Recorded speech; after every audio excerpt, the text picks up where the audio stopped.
अस्सलाम वालेकुम नाज़रीन, मैं तुम्हारी होस्ट कायनात मलिक ते तुसा ने दी खूबसूरत प्रोग्राम। जनाब क्या हाल चाल है? ठीक हो? खैरियत है? उम्मीद है तुसा बिल्कुल ठीक ठाक ते खैरियत नाल सो। जनाब बिल्कुल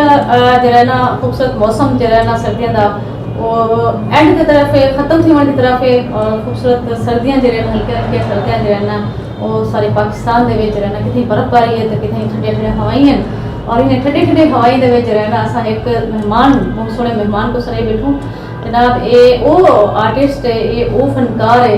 कि जिंदा कम जो है ना बड़ा लाजवाब है और बड़ा खूबसूरत काम है और हर कहीं का बस क्या नहीं काम करन को। जनाब मोहम्मद इमरान मेरे नाल मौजूद है ते जनाब ये पेन जो मेरे हाथ दे पियो पेन की ताकत तो पता है ना, पेन जिथा वहाँ दे तो उथे मतलब अच्छा भी तो बुरा भी जेरे फैसले लिखे हुए हैं तो तकदीर के फैसले बाहर में रहते हैं ते लेकिन ये जरिए ना इन्हें पेन को खूबसूरत कराने वास्ते उन्हें ते जरा ना अपनी नक्काशी कराने वास्ते जरा ना ये बड़ा हुनरमंद हाथ बैठे बड़े जादूगर बैठे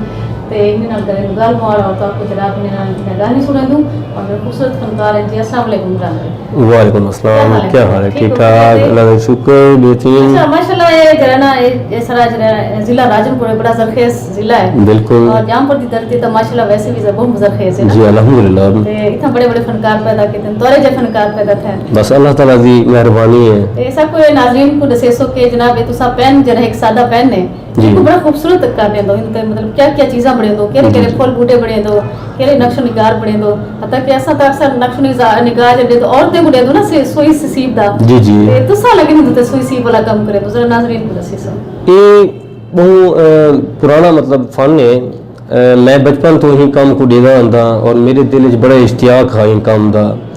और मैं 6वीं क्लास दे विच हम जिले ही काम को शुरू किया ते मेरे वालिद साहब ने मेरे को ये इंटरेस्ट दिवाया, शौक दिवाया कि भी बेटा ये काम कर, ये बड़ा आला काम है, ये भी किथे दुनिया के किथे जगह ते भी ये काम कहने सारे पाकिस्तान दे सूबा पंजाब दे विच और तहसील जामपुर जी मतलब बहुत ही काम को मन्या वेंदे ते अल्हम्दुलिल्लाह पूरी दुनिया दे विच काम किथे कहनी बड़ा खूबसूरत और ये बड़े मेहनत नाल बनाया वेंदे। ये अखियों की दीद का भी बड़ा मसला होंगे इन वास्ते एक एक फुल को बड़ा खूबसूरत करके बनाए वेंदे और स्टूडेंट्स स्कूल के स्टूडेंट्स और कहीं को गिफ्ट देना होवे और कहीं को खास तौर पे कोई नादिर गिफ्ट देना होवे बिल्कुल डिफरेंट ते ये चीज़ लोग बनवा मेरे सारे कने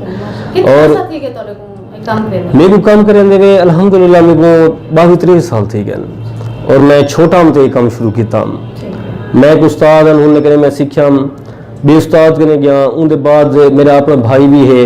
उनके कने मैं सीखा ही काम को मैं मुसलसल मैं जारी रखे हुन तक जारी रखे। मैं को क्या रिस्पांस है मतलब सारे इलाके हट के जे तो सबारों गिफ्ट भेजे तो तकरीबन सऊदीया दुबई बे मुल्कों दे विच तोरे बड़े वे जे पेन है खूबसूरत जिन तो लोग अपना नाम प्रिंट करवेंदे तो नाल अपने दोस्त दा नाम भी जरूर प्रिंट करवेंदे। ये ओ गिफ्ट है कि अगर कोई एक दफा बनवा देने ना उनके बाद उनको सिर्फ इहो ही गिफ्ट चाहिए होंदे ब्याह तो कोई वो आदे ही कहने कि बेसा को ब्याह जो आदन कि जे को असा मन दिते जे बंदे डिठे वो हैरान थी वेंदे वो आदे इहो जा गिफ्ट असा पूरी जिंदगी नहीं डिठा और हुंदे तवसुत नाल बे गिफ्ट आंदन और खास तौर पे दुबई सऊदीया इहो gift venom pencil ball point venom ये सारी वैरायटी है होते माशाल्लाह चाइना ने इतना वैरायटी पैदा की है कि सारे पासे मजीद आसानी थी गई खूबसूरती ता थी गई वो एक पहले पेन होंदा ये यानी कि ये पेन होंदा प्लास्टिक ही को रंग करन पौंदा बड़ी मेहनत लगती बहुत ज्यादा मुआवजा भी इतना कहना मिलता ते हुण चाइना दे पेन ऐसे हैं कि ऐसा स्क्रैच करेंदे हैं ते बिचों नकाशी निकल आती है बड़ी खूबसूरत जी बड़ी खूबसूरत नकाशी निकल आती है और इतनी मतलब ये दीदा जेब थी वेंदी है ना देखने वाला बस वो ये नहीं देता पैसे कितने और फौरन जेब जो पैसे कढ़े ने सब दे रहे और नेक्स्ट टाइम वो एक दी जाते 10 पैसा को ऑर्डर देने अल्हम्दुलिल्लाह ये चैन है चलती पी है जुड़ती पी है ये हुण भी एक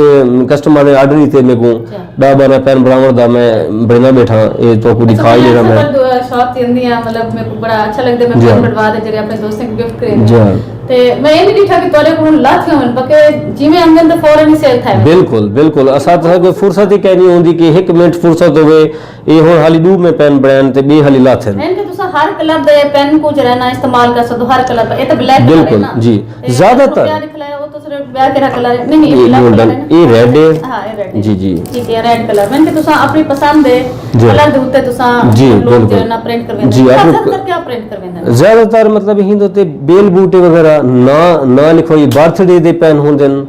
बर्थडे थी गए और मतलब एनिवर्सरी दे भी होंदे पेन ठीक है। ज्यादातर स्टूडेंट्स वगैरह पास थी वन दी खुशी छेक बेक उडे ने उस्ताद देने ठीक। अनाउंसमेंट दे उत्ते उस्ताद बनवावे ने स्टूडेंट्स अपने स्कूल दा नाम लिखवावे ने अच्छा। ਇਹ ਬਹੁਤ ਮਤਲਬ ਟ੍ਰੈਂਡ ਹੋਣ ਚੱਲ ਪਿਆ ਸਹੀ। ਪਹਿਲੇ ਇਹ ਚੀਜ਼ ਕਹਿ ਨਹੀਂ ਹੁਣ ਇਹ ਚੀਜ਼ ਵਧਦੀ ਜਾਂਦੀ ਹੈ ਰੋਜ਼ ਬਰੋਜ਼ ਲੇਕਿਨ ਦੁੱਖ ਦੀ ਗੱਲ ਇਹ ਹੈ ਕਿ ਸਾਡੇ ਸੀਨੀਅਰ ਜਿਹੜੇ ਹਨ ਸਾਰੇ ਜੀ। ਉਹੀ ਹੁਣ ਸਾਡੇ ਮੌਜੂਦ ਸਾਡੇ ਨਾਲ ਕਹਿਣੀ ਮਤਲਬ ਹੀ ਦੁਨੀਆ ਤੋਂ ਰੁਖਸਤ ਹੀ ਚੁੱਕੇ ਹਨ और कुछ सारे सीनियर उस्ताद हैं वो अखी दी वजह कने वो नहीं बढ़ा सकते इनके इतना वो इतना बरीक काम होता है कि जी। दिल दा भी मसला है नजर दा भी मसला बहुत। मतलब घट थी वेंदी दिमाग दी कमजोरी थी वेंदी बहुत ज्यादा और ए हिंदे तुसा केरे केरे हालात जरा ना बनावन वास्ते जरा नाज़रीन गुजरा बड़ा हिंदे कितना पढ़े दो च जी मैं सिर्फ हिंद नाल बड़े रहना अच्छा ही को क्या क्या वेंदे ही को आदन चितरनी सराकी दे विच चितरनी आदन ठीक है। असल च ए मतलब स्क्रैच करन दी एक यो औजार है स्क्रैच असल चीज वो होंदी है स्क्रैच करन ठीक है। ये नकाशी ये सारा मैं डिजाइन बड़ा है ठीक है ठीक है ना ते हिंद नाल ही बड़ा सारा ठीक है। और सारे पेन दे मैं हिंद नाल बड़ा ना और ये मेरे कने 20 साल कने मेरे नाल है अच्छा यानी ये मेरा बेहतरीन साथी है जी 20 साल कने ते अल्हम्दुलिल्लाह मैं हिंदी इतनी केयर करे ना हाँ। कि जिवें बंदा अपने अपने दी- प्यार दी करने औलाद दी कोई हिंद नाल ही रिस्क कमे ने असा ते थोड़ा थोड़ा नाज़रीन को बड़ा तो लिख लेंदे पियो सो जी जी मैं बड़ा तो बिल्कुल लिखे ना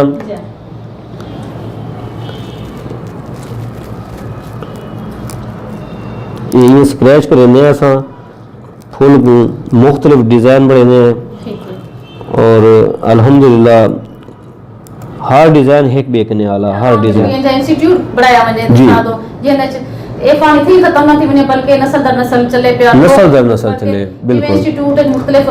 महारत सिखाया वने तरबियत साजी दी वने ही काम दे हवाले नाल भी एक इंस्टीट्यूट लॉन्च कीता वने बढ़ाया वने और तक थई भी क्लास लग वने और ए पेन नकाशी दा जरा हुनर है मुंतकिल कीता वने नवे स्टूडेंट है बिल्कुल। और आखना मकसद है जी बिल्कुल ये है सारी यो ख्वाहिश है सारी बाकी नाजरीन डिठे सारा फन और उम्मीद काफ़ी है पजीर आई भी जैसे साको और उनके बाद तुआरे भी आमद का शुक्रिया है तुसा भी सारे नाल बड़ा ताउन जो कीता सी ने दी कारीगरी जरिए ना तुसा जरूर डिठी से यकीनन तुसा रे प्रोग्राम देखने के बाद आर्डर में आवन शुरू ते हिंदे नाली लाजमी साकुले सो इजाजत जिंदगी ने वल वफा की थी ते वल्लाह हाजिर तिसो अल्लाह हाफिज।